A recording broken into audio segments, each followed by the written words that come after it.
Every time you get a chance to witness this scene, you feel lucky. Nothing like it. Man, this is what it's all about. This is what college football is all about. I've said this is the best scene in the country. I love and appreciate you guys. Understand this. We didn't get here without every single person in this room. We got here together. Let's finish this thing together. Everybody got me? Let's go do this thing.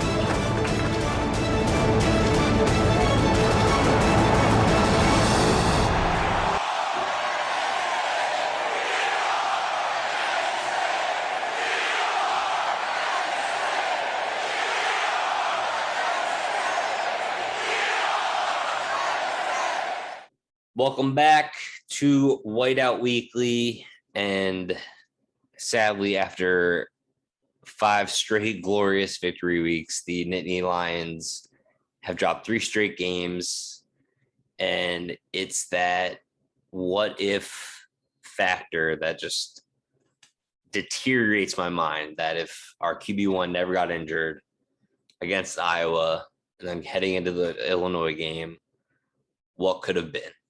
It eats me alive, Dave. It eats me alive at night. A season of what ifs, man. And it seems to be going in the reverse of what last year was, where last year was 0-5, ending with triumph. This year, as a result, it was 5-0, high hopes, high aspirations. Now to going down the toilet very quickly here with 3 losses in a row. Our future next year to be 5-star QB prediction didn't come to fruition, so that's not a good sign. Hopefully not a sign of what's to come with him there. Your prediction. All right, I got Penn State 24, Ohio State 21. So, but a hard fought battle, probably the toughest we've played in Columbus in quite some time. Probably going back to the game where Saquon opened up with the opening kickoff return for a touchdown. We end up one of the best plays ever. Yeah, where we end up losing by a couple. That sticks out in recent memory, but aside from that, probably the toughest this team showed up in Columbus ready to play. Just tough to see that we didn't come out on the other end, obviously. 100%. You can tell that the guys were giving it their all, and it comes down to like just a couple plays, a couple players missing. Like, I feel that game could go, I don't know, either way.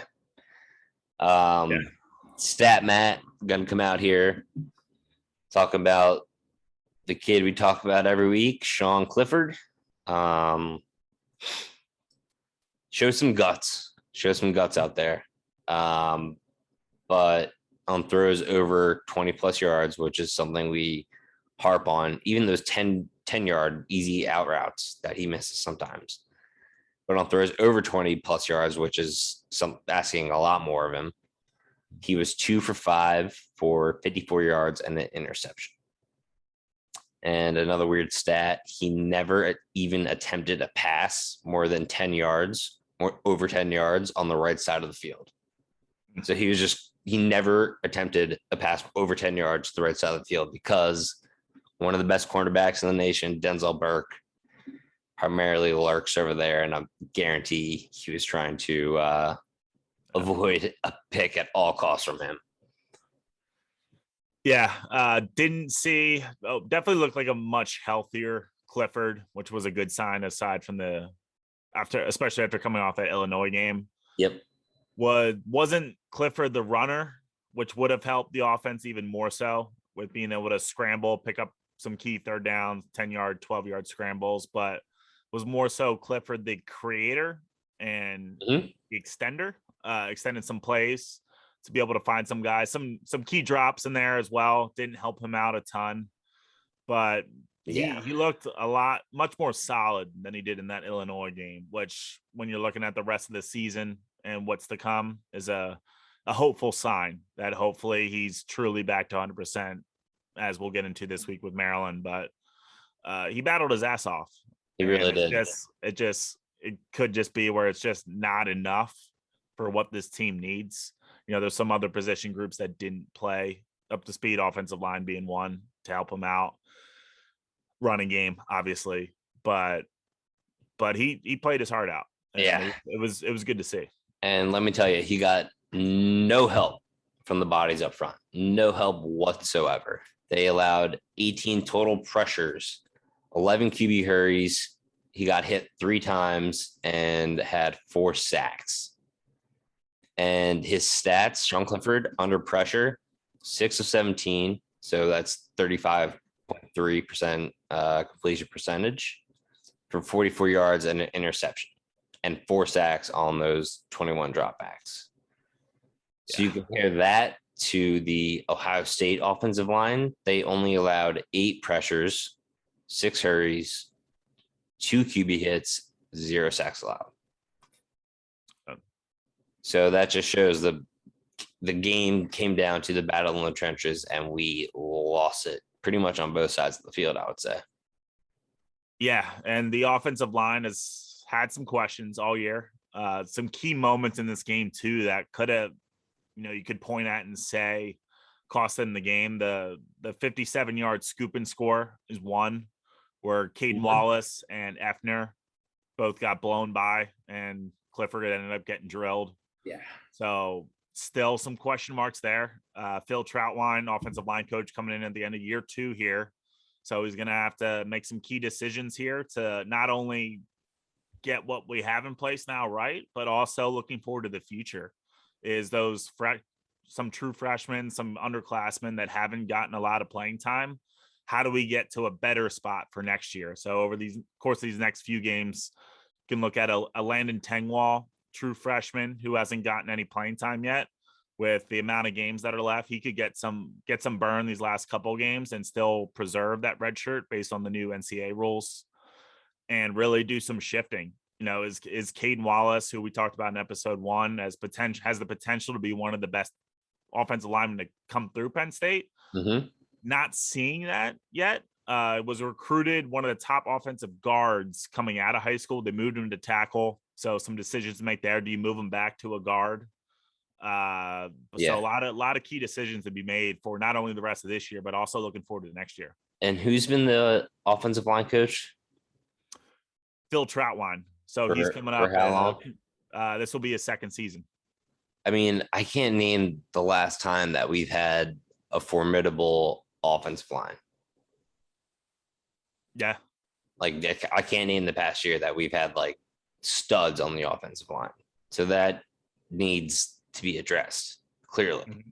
And I know we got some young guys who are, going through some growing pains, learning the system, learning where their strengths fit on the line. But I mean, it's like we say, college comes down to coaching. You got to coach these guys up, and you got to get them in the best position possible. And the only guy that's really lived up to those expectations this year is Drew Scruggs, to be honest. The other 4 have not really lived up to what we hope for in a Penn State offensive line.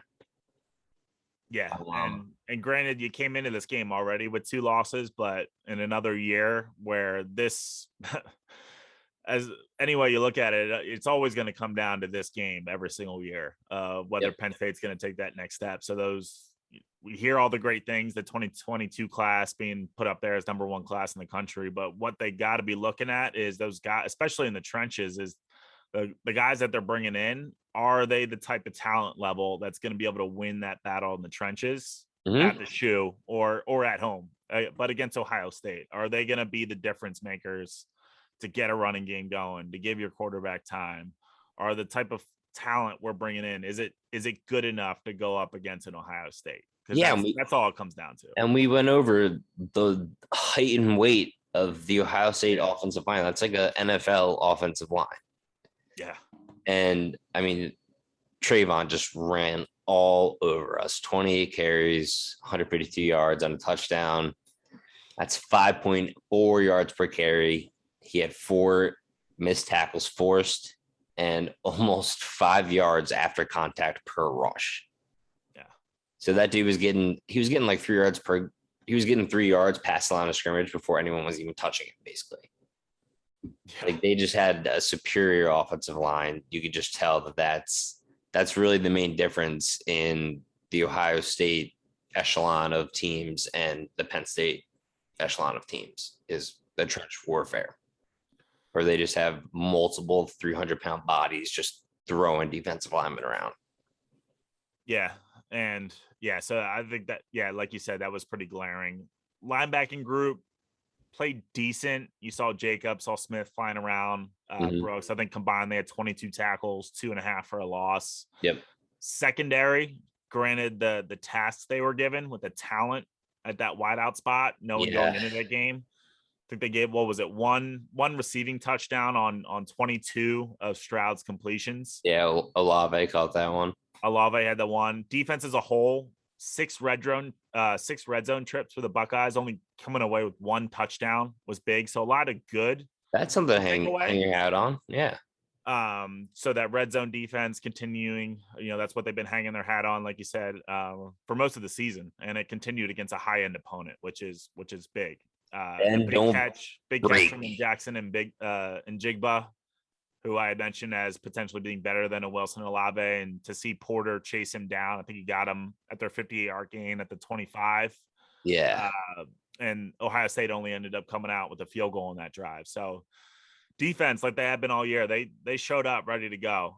We just couldn't get enough on the offensive end to squeak out. I always hate bend don't break defense, because to me, it makes no sense. Like, oh, just let them go down the field into the red zone. But nope, we're not going to break on touchdowns. Like, come on, they're going to score on certain occasions. But that stat proves that was a true bend don't break performance.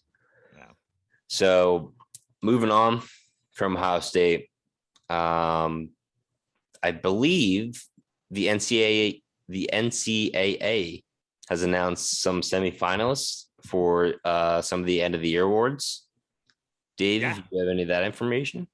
I sure do. So they haven't announced all of them yet, but some key Penn State defenders made some lists. So Brandon Smith, finalist for the Buckus Award, which is the nation's top linebacker.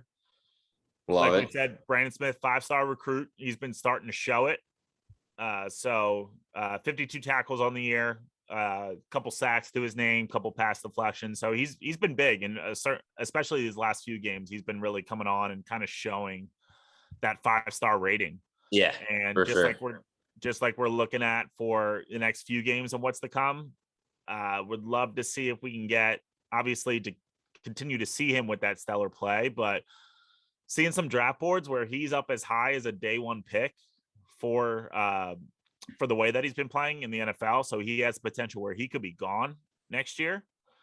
So obviously love the recognition and that he's in there, but also something to think about is who's going to backfill that void next year. Yeah, because Ellis Brooks is redshirt senior, Curtis Jacobs sophomore. Mm-hmm.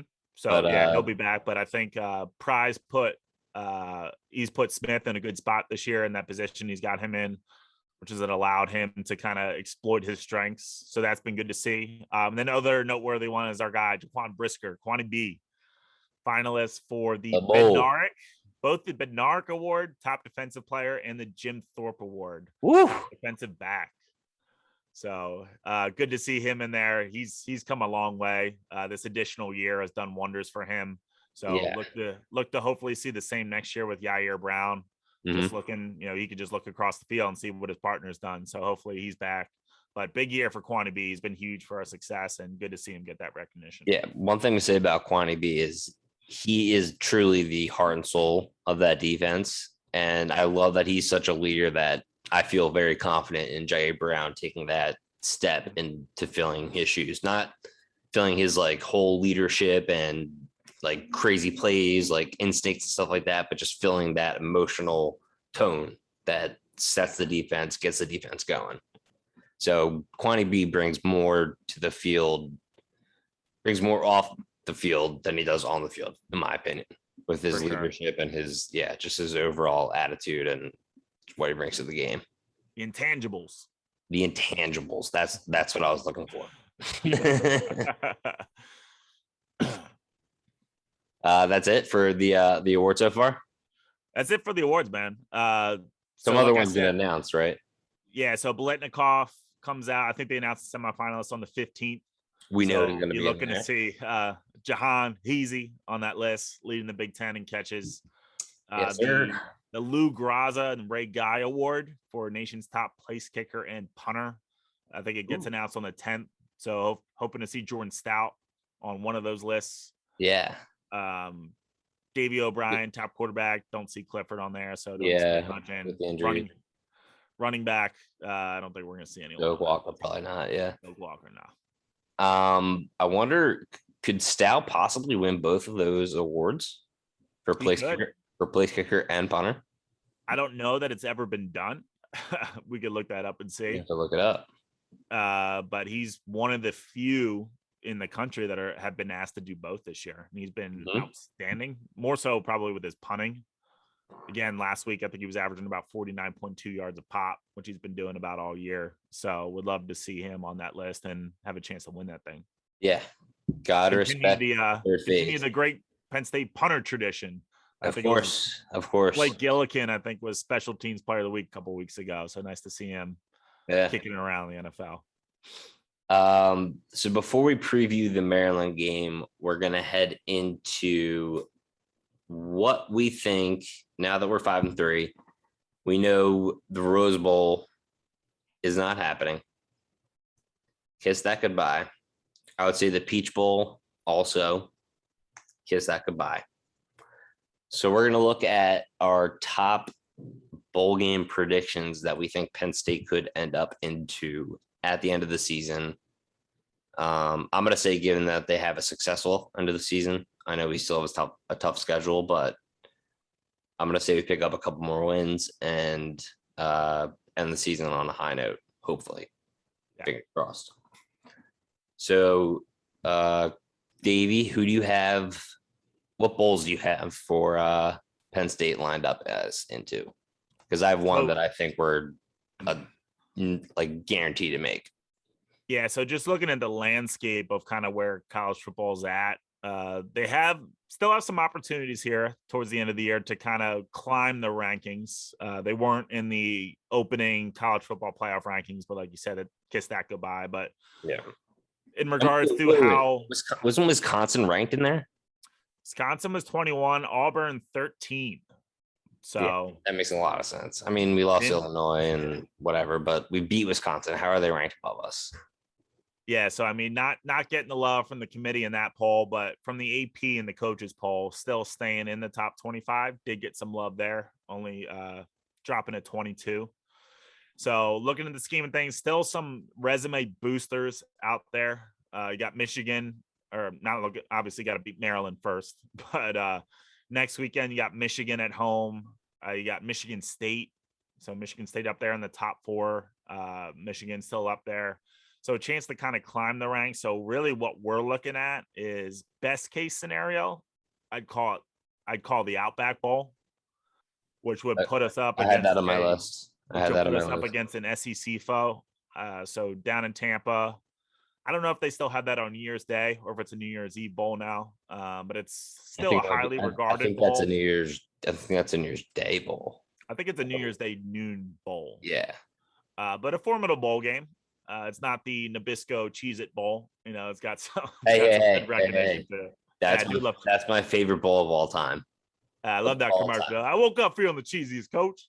Cheez-It Bowl is my number one bowl. I place the max amount of units I play in bowl season. Bowl season is great for betting, I must admit. But so you're looking at maybe an Arkansas, maybe an LSU, Ole Miss. So some good foes there. Mm-hmm. Other than that, man, you're looking at the Music City Bowl was another one that I saw. I have that on my list too. Las Vegas Bowl was another one. I do not want that one. Nope. Just because I want to face an SEC team in a bowl game. I'm still just worried about the recruits. Like them seeing us lose 3 games in a row to Illinois, Iowa, and Ohio State, another rivalry recruiting program. I want to face an SEC team and be like, all right, these guys are just as good, if not better, than a lot of the SEC offers that I've been getting. What would be cool is, I don't know how it would shake out, but if we did get the Outback Bowl and went up against Kentucky to go up against Will Levis. Against Levis. Get a little redemption from that last bowl game. So that would be pretty sweet. I still the love other calling him Levi's. Yeah, he's a psycho now eating bananas whole. But Wait, and then the last one I saw was wait. Eating bananas whole? you didn't see that segment? No. They had it on ESPN, or I don't know if he released a TikTok or something like that, but he has this weird fucking thing where he eats a banana whole, peel and everything. Oh, okay. I thought you were my mind went to the gutter. I thought you were talking about like getting being like deep throating a fucking nana. I'm talking like down into his stomach, biting into a nana. Yeah. So he eats the peel. Okay. I mean that's weird, but that's not as weird as what I was thinking. Yeah. But no, to wrap up, and then last one I saw was Pinstripe Bowl, which would put us against an ACC opponent, where the that's my last one. That would be my nightmare. I mean, the Pinstripe Bowl is actually the very cool setting, Yankee Stadium. Yeah, very cool atmosphere. They're kind of building up a little tradition there. But that's the last bowl I would want to see Penn State in, because I feel like that's kind of the bowl for like, it's like the participation trophy bowl. You know what I mean? It's like, oh, you get to play Yankee Stadium, this cool atmosphere, but like you kind of suck this year. So you're playing a 6-6 Boston College team, or yeah, something like that. So where do you think we'll end up? I honestly have us in the Music City Bowl in Nashville. I think we're going to take on some of those teams you said, Arkansas,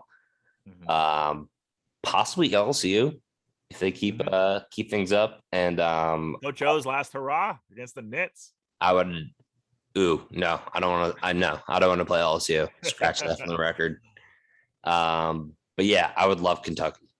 Would absolutely love to face Kentucky in the Music City Bowl. Their fans will certainly be repping there. Yeah. So let's hope Penn State. I mean, if this happens, let's hope Penn State can get down there and force and try to make it a 50-50 game. I was gonna say that's good destination bowl. Nashville is a good time. So I'm sure fans would show out. Always a good time.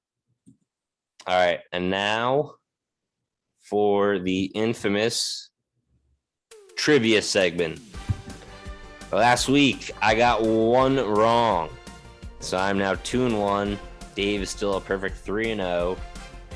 I'm asking the question, Penn State football 2000 to 2010 history.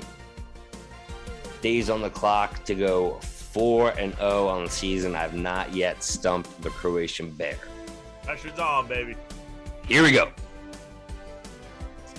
So Penn State went 9-4 in the 2002 season and played Auburn in the Capital One Bowl. This freshman quarterback came in after their junior starter could not get the offense going and totaled 61 yards, executing a fourth quarter drive, ending in a field goal that put the Lions up 9-7. However, they ultimately lost 14-9. Who is this freshman quarterback?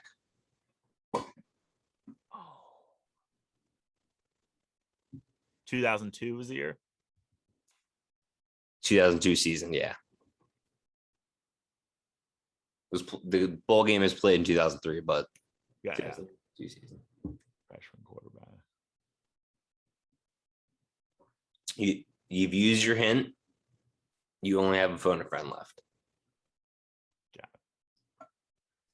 2002. I'm just trying to think of how that lines up.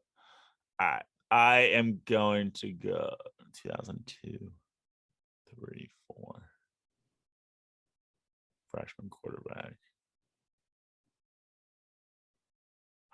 All right, I'm going to go with that. It's going to kill me if this isn't it. Is it Zach Mills? Stumped him. No! Got him. No! That quarterback's name is Michael Robinson. Oh, dude. Who eventually, took over, became probably my favorite Penn State. Oh, Mills was earlier than that, dude. I didn't realize Robinson started in 2002. Yeah, that was a tough one. Fuck, dude. That was a tough I'm gonna be mad all week about that. All right, so I got one back. We're tied. Nice stump, dude. Nice. But no, wait. I need to get one for us to be tied.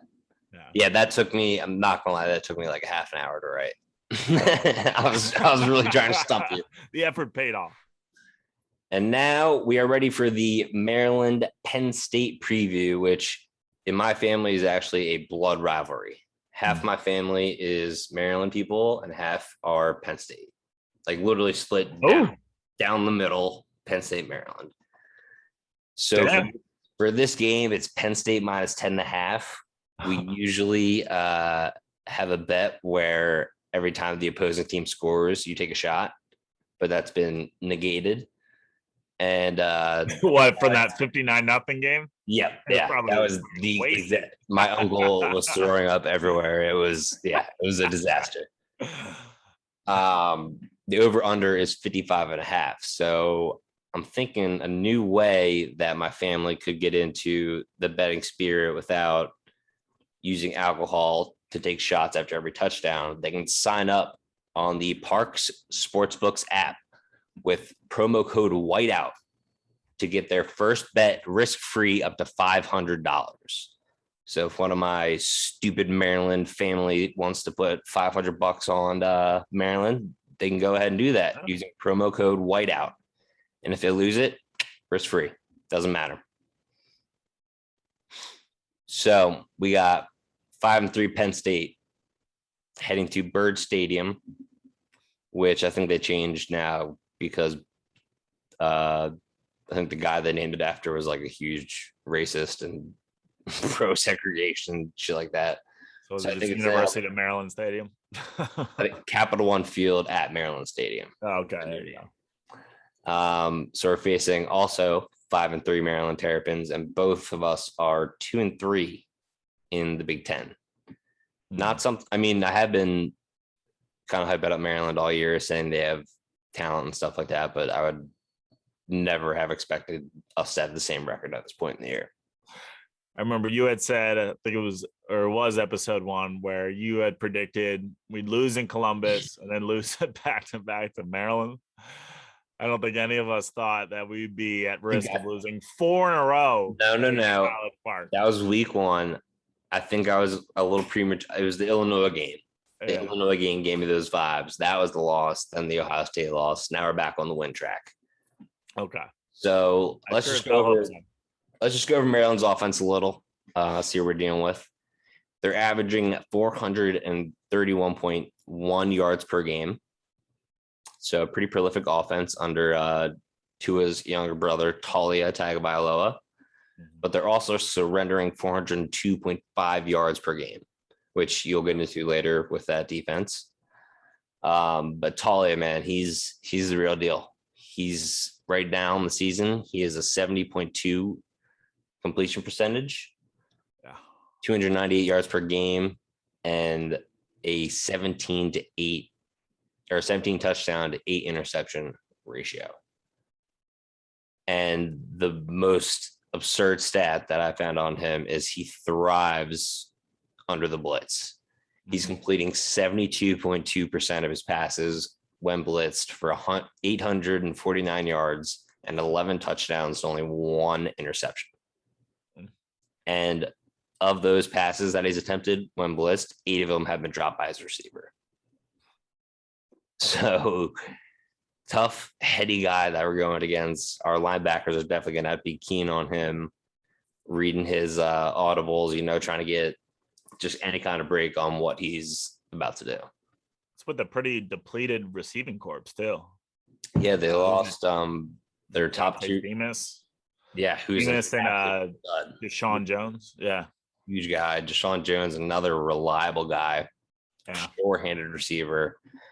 But they've had guys fill in, mainly Rakeem Jarrett, just a speed demon, quick in and out of his breaks, just complete over the top threat that we have to be wary of at all times during this game. Another guy that torched us last year, 144 yards, 2 touchdowns in the first quarter. Yeah. So we know what he can do. Yeah. Hopefully they study the film and compensate for that. But they also have this kid who stepped up last game, had 8 catches for 134 yards and 2 touchdowns against Indiana, primarily playing in the slot. Carlos Carrera. Carrier, something like that. Mhm. Has terrific hands. And it seemed like in that Indiana game, he was Taulia's like new safety blanket. When he was under pressure, stepping out of the pocket, he would always find Carrier, just finding gaps in the zone, just finding ways to get open against man when the play broke down. So he seems like the real deal. and he only had 7 catches all year going into that last game. So Yeah. upped his season total and then some. Yeah, really game alive. At running back, they got Tayon Fleet Davis, who is a terrific dual threat back, but can also break some tackles and just run over defensive backs in the open field if he needs to. And his partner in crime is Challen Famatau. Love saying that last name. He's 5'11", 225 between the tackle back, which has been a concern, honestly, for me with PJ Musfer going down. I've noticed that backs have been getting chunks and chunks of yards against us at a pretty consistent pace. Yeah. So this guy might be a problem if he's continuing to put out 4 or 5 yards per carry. Mm-hmm. And the last thing I want to say about their offense is they have only given up 15 sacks this season, which is surprising. Penn State's given up 18. Yeah. But Taulia is not really using his legs effectively. He's creating plays out of nothing, but he's not running the ball very well. Not really scrambling as much, not using his legs to his advantage. So I think we can get some pressure on him and kind of make him uncomfortable in the pocket. Mm-hmm. And the weak spot I found on their line is left guard Mason Lunsford. He's allowed 4 sacks, 12 pressures, which leads the team. So I think that's the guy we got to target on the defensive line, go over him. Mm-hmm. And then AK and Jesse Lucetta have to deal with 2 just behemoths at tackle. Jalen Duncan, 6'6", 315. Only 2 sacks allowed in the year. And then Spencer Anderson, 6'5", 330. Only 1 sack allowed. So a tough test for our defensive line. But if anyone's going to break these guys down for their first game, it's going to be AK and Lucetta. Yeah, those are some big terps, man. Big old Terps. I don't know what they're feeding them down there, but they're huge. And then one last stat before I throw to you for the defense. They actually have more sacks on the season than Penn State this year. They have 23 on the year. We have 15. So again, game in the trenches. On paper, it looks like they have a slight advantage, but paper means nothing when you get on the field. Yeah. So just flipping into the defense, like you said, 23 sacks on the air. It's 4th best in the Big Ten. So they do like to get after the quarterback. Most of their leading tacklers do come from their secondary. So Nick Cross is one. He's a junior defensive back, 46 tackles on the air, 2 picks, forced fumble. So wreaked some havoc back there. Jordan Mosley, another senior defensive back. Tarheeb Still, 8 pass deflections on the year. So very good in coverage. Jacorian Bennett, another guy with 2 picks. So he's solid. And then on the D line, really their pressure does come from their interior. So Sam Okinawa, with 5 sacks on the year, and then Mosiah Nasili Kite, 4 sacks on the year. Are they D tackles? Yeah, interior D lineman. Don't like that. Don't like that. I know, right? Don't get a lot of production out of their linebackers. They got a sophomore Ruben Hippolyte and then Ahmad McCullough, but nothing really to write home about. So really it's some strong play from their defensive backs, but again, they lead the team in tackles. They do give up a ton of pass yardage per game right now, 264 yards per game, 102nd in the nation. So hoping to see some more at a clip this week, some big plays dialed up from Yurcich. 34.7 points per game. So it's 111th in the nation. So they are prone to the big play, giving up a lot of yards through the air. Red zone defense is their strong point, 26th in the nation at 77%. So they're also a bend but don't break defense with their backs against the wall. So really, you're gonna have to hit them early in drives and with those long plays. So offense just needs to keep churning and getting those yards. It's another opportunity to get the ground game going, but how last week went with 29 carries, 33 yards, I don't know that they're gonna right the ship this week. So it's our boy Cliffy. Gotta keep showing that he's healthy and get the ball into those playmakers' hands to Parker and to Jahan. And the offensive line, man, they got to give him protection. Yeah. His stats under pressure are just not good. Like, he needs a clean pocket, needs those safe throws. Yeah, it's going to be like, after losing 3 games, you're going to be nervous for any next opponent. But this one, for some reason, just feels weird. I don't know. I've had in the back of my mind at the beginning of the season, it just feels like a weird game. I don't want to go to I don't want to go to 5-4. No chance. Don't want to do that at all. One good thing we do have in our favor is our last 2 trips to College Park, score differential 125-3. And that includes that 59-0 blowout when Maryland had just cracked the top 25 for the first time. So do have that in our favor. And I think I saw I think it was 14-1 overall in College Park. So we handle business very well when we play at Maryland. So do have that going for us, along with the 3-game skid that I know are hoping that these guys want to snap. So those cards should line up nicely, provided that everyone stays healthy and we roll into this week coming out strong. So yeah, line for the game right now, as of Wednesday, is Penn State -10.5. Sign up on the Parks Sportsbooks app with promo code Whiteout, and you get your first bet risk-free up to $500. So hearing those stats, if you put $500 on Penn State -10, might profit a little bit there. Sign up and hammer that fucking 10.5, because what do you got to lose, baby? Dude, and speaking of hammering, we're going on to week 10. Week 10? 10, baby. Week 10 of the Big Ten Betting Bonanza, and you better believe you're going to want to put in that promo code to tail our bets, because we are absolutely killing it. Big Ten Betting Bonanza. Dishing out locks. No premium upcharge. Just one listen and you get the locks. Big Ten Betting Bonanza up next. We are here at week 10 of the Big Ten Betting Bonanza, and we have a little swap at the leaderboard. As I have taken over the lead after I don't know how many weeks of being in second place and fighting back.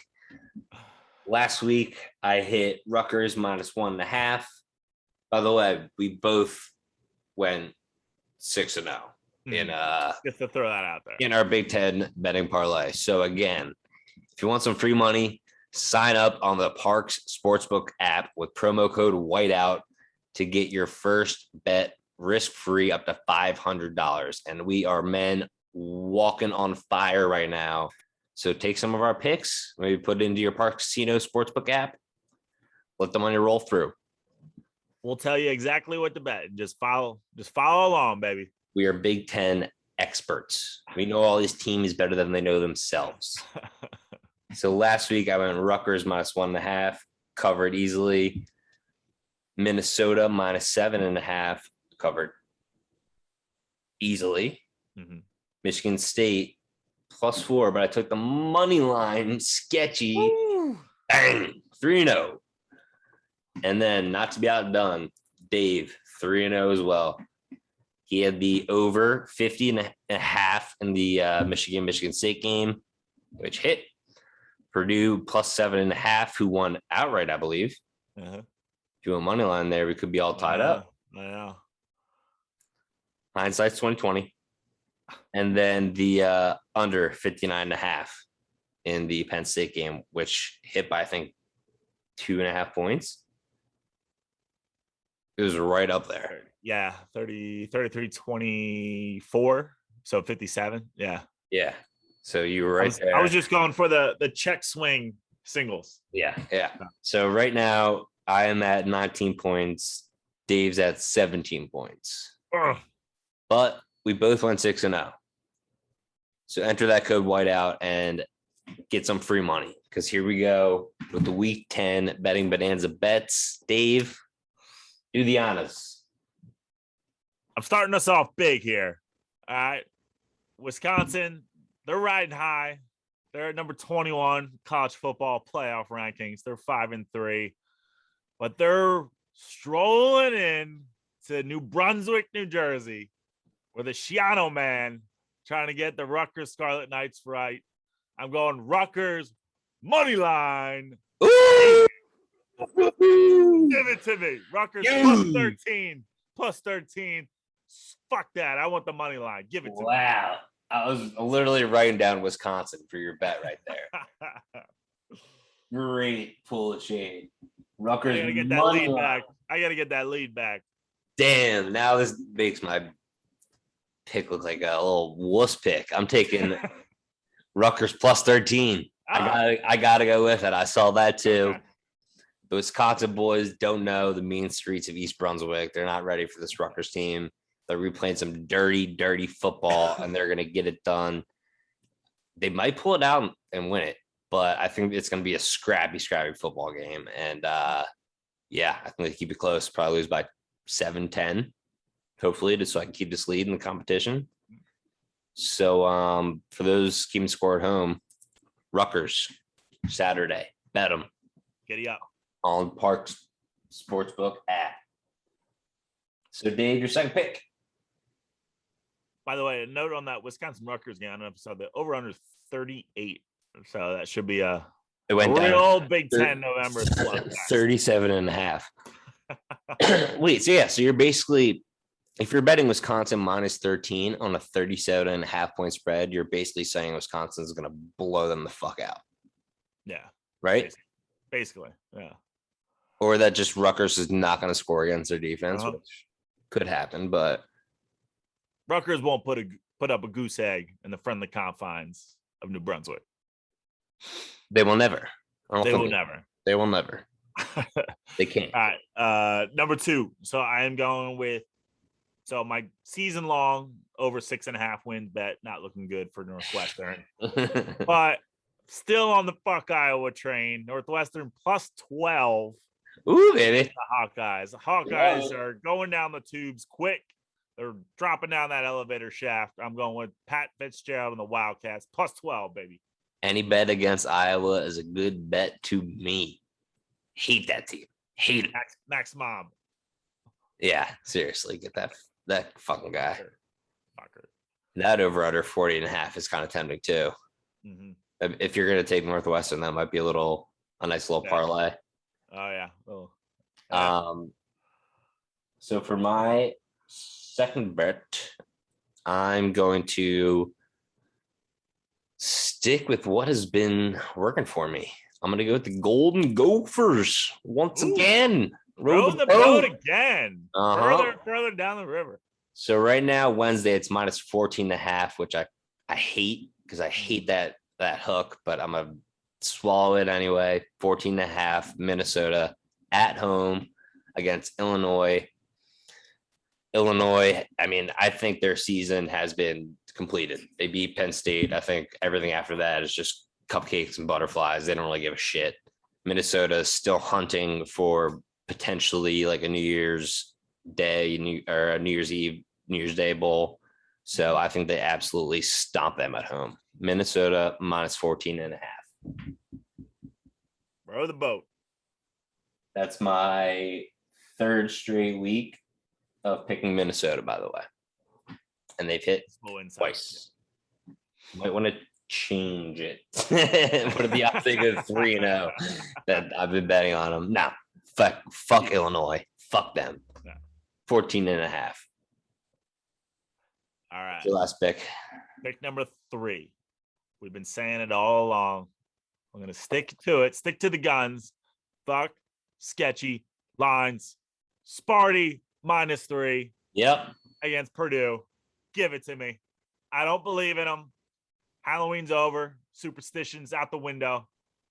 Sketchy lines aren't a thing. The definition Sparty of a keeps sketchy line. Definition of a Your sketchy. definition. So I'm going to defy science when Sparty covers this spread here. Yeah, we are no more sketch lines. We're done. We're picketing. No more sketch lines. It's just Vegas holding out the carrot, and I'm chopping that carrot. I'm taking it. I was looking at the same game, and throughout my entire betting history, this is a game where I would take Purdue +3 all day, every day. But as I've grown wiser and learned to not just go all out to these sketch lines, I'm going to do Purdue first half money line. Ooh, okay. I think Purdue's defense their run defense has enough to stop Kenneth Walker from scoring 5 touchdowns in this game. I think they're going to be prepared for that run game. And it comes down to their offense being able to put up some points before the half, before Michigan, starts making adjustments and rolls away with it, which I think is going to happen. But the home field advantage, Big Ten opponent, always got to factor that into games. I'm just hoping Purdue can hang on, have a couple trick plays, maybe a punt return for a touchdown and get that 10-7 halftime lead. And then Michigan State can roll from there. Get the West Lafayette, Indiana faithful rocking. All righty. So we have both gone 7-2 in the past 9 weeks. All of our bets on the YouTube channel will be under us as you watch it. We'll tweet them out from our Twitter account, Whiteout Weekly. And thank you guys again for joining us for another epic Big Ten betting bonanza battle. All right, ladies and gentlemen, thank you so much for watching and tuning in to Whiteout Weekly. We will be back every week with more Penn State news and information. And once again, I cannot thank you enough for spending your time with us. Lucci signing out. See you guys.